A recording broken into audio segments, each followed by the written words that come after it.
Hello dear friends, so this is a patient of a difficult frontal sinus where we decided to do it with the navigation, and it was diagnosed preoperatively with a thick frontal nasal beak.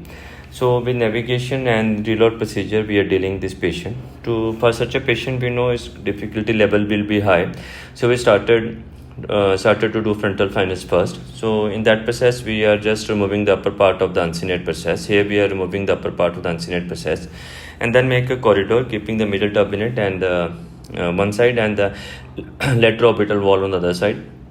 So once we expose that area, we know that agonized area is pretty much ossified. So we try to remove, and we removed successfully with curved punch, sphenoid punch.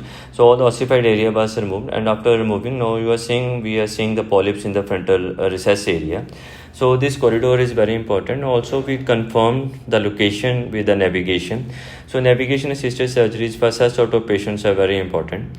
So once we remove the polyp in the frontal recess area, now we are going to see the boundaries of the frontal sinus.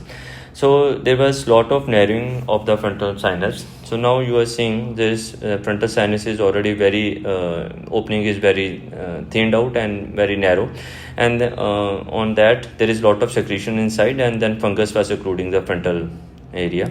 So we try to remove the mucin and all the infected mucin and allergic mucin with a very strong suction, and then after that we confirm the location with the frontal sinus with navigation, and then little bit of more mucin is also removed here.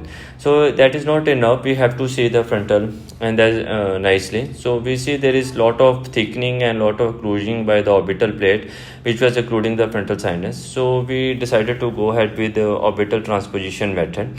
So here we have to drill out the wall of the orbit which was occluding the frontal area. And once we remove the wall with the 70-degree burr, here we are removing the wall very swiftly with the 70-degree burr.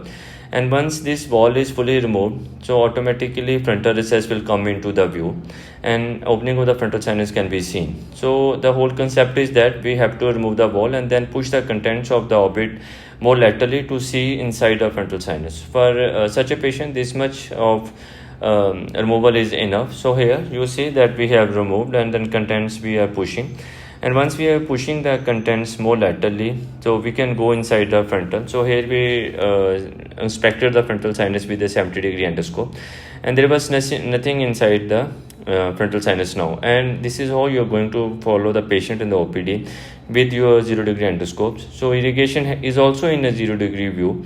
So that is very important because post-operatively every time we need to look at this area for recurrence. So here we have made a nice opening into the frontal, and we have removed all the bony overhangs anteriorly, laterally, and try going more medially.